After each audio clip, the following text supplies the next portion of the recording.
18 октябр дар варзишгоҳи марказии шаҳри Ҳисор бозии даври ниҳоии ҷоми Тоҷикистон 2020 байни дастаҳои Равшани Кӯлоб ва Хатлони шаҳри Бухтар баргузор шуд. Вохӯрии дастаҳо бо натиҷаи 1-0 ба суди дастаи Равшан хотима ёфт.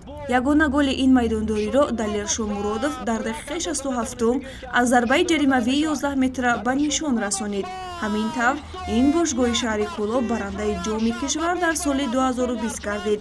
ёдовар мешавем ки Равшан то роҳ ёфтан ба бозии ниҳоӣ дар марҳилаҳои гуногуни ин мусобиқа бар дастаҳои Ҳулбук, Паншер, Истиқлол ва Регартада зафар ёфт. Қаблан Равшан 3 маротиба ба бозии финалӣ барои ҷоми Тоҷикистон роҳ ёфта, ҳамагӣ 1 маротиба соли 1994 онро ба даст овардааст. Дар он сол Равшан дар бозии ниҳоӣ дастаи Шодмони Ҳисорро бо ҳисоби 2-1 мағлуб сохта буд.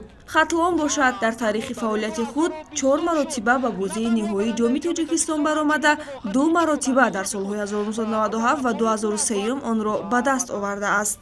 Дар маросими ҷоизасупории мусобиқа муовини раиси Кумитаи кор бо ҷавонон ва варзиши назди ҳукумати ҷумҳурии Тоҷикистон, қаҳрамони бозиҳои Олимпии Рио-де-Жанейро Дилшод Назаров, ноибони президенти Федератсияи футболи Тоҷикистон Дилшод Ҷуразода ва Алишер Урунов ва дигар меҳмонони фахрӣ ширкат намуда ба ғолибон дар як фазои тантанавӣ ҷомро тақдим намуданд.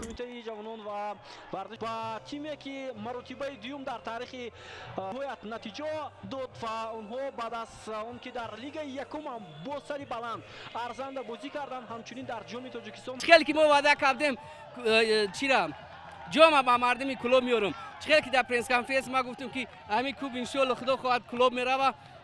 раҳмат ба бачаҳо ки бисёр заҳмати калон кашидан, заҳмат кашидан. ҳазор раҳмат ба бачаҳо, аввал ба бачаҳо раҳмат. бемухлисӣ эҳсос намешавад? Ака бемухлисӣ футбол нестем. Мо худоро зора мекунем тез ҳамин ба боясер дур шаву тезтар мо ба мухлисонмон шодӣ хусандӣ кунем.